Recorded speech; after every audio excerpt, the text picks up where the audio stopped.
During the Buddha's time, there is a famous rich man from Rajagaha named Chotika. He lived in a lavish mansion with 7-tiered pinnacles. There were 7 walls around his mansion, each of which had an entrance that was guarded by celestial demons.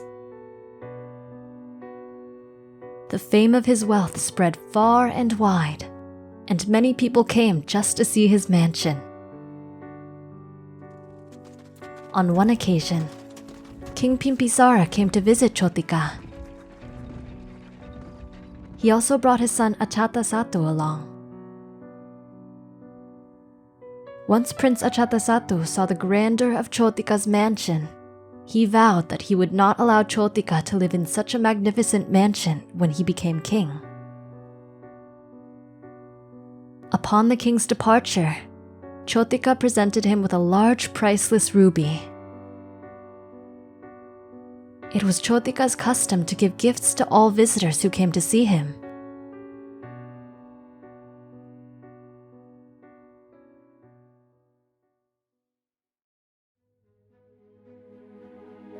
When Ajatasattu ascended the throne after killing his father, he came with his soldiers to take the mansion of Chotika by force. But as all the gates were well guarded by celestial demons, Ajatasattu and his soldiers had to retreat. Ajatasattu fled to the Veluwana monastery, and he found Chotika listening to a discourse given by the Buddha.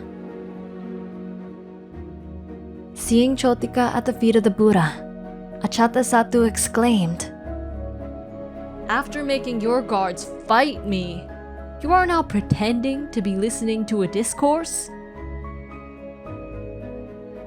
Chotika had realized that the king had gone to his place by force, and that he had been compelled to retreat. In a past existence, Chotika had made a solemn wish that his property may not be taken away from him against his wish, and this wish had been fulfilled. So Chotika said to King Ajatasattu, "O king, my property cannot be taken away against my wish." Saying this, he stretched out his 10 fingers and asked the king to take off the 20 rings he was wearing on his fingers. The king tried hard to take them off, but did not succeed. Chotika then asked the king to spread out a piece of cloth, and as Chotika put his fingers on the cloth, all his rings easily slipped off. After he had given all his rings to King Ajatasattu, Chotika asked the Buddha that he might be permitted into the order.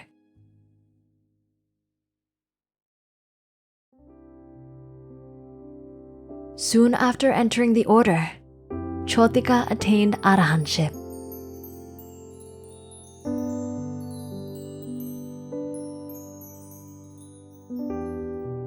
One day, when other bhikkhus asked him whether he had any more craving left in him for his mansion, his wealth, and his wife, he answered that he did not have any more craving for them.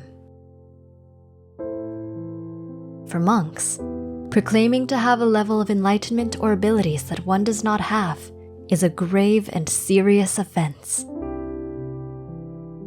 The bhikkhus then went to the Buddha and said, "Venerable Buddha, light of the world, Chotika Thera claims to have attained arahantship.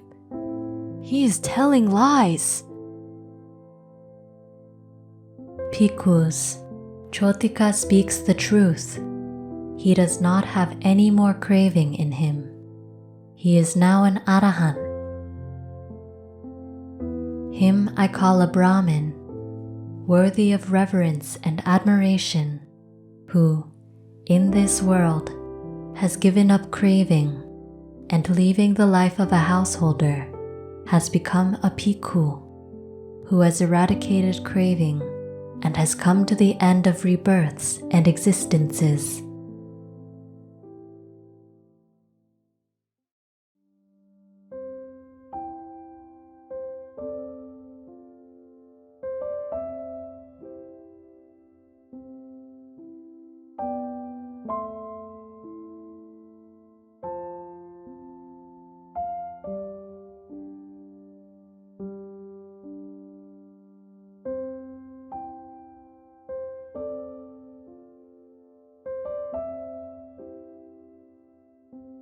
What did you learn from this story?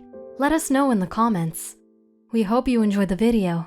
Click like if you did, and click subscribe if you want to see our uploads. And consider making a donation to support our Buddhist animation project.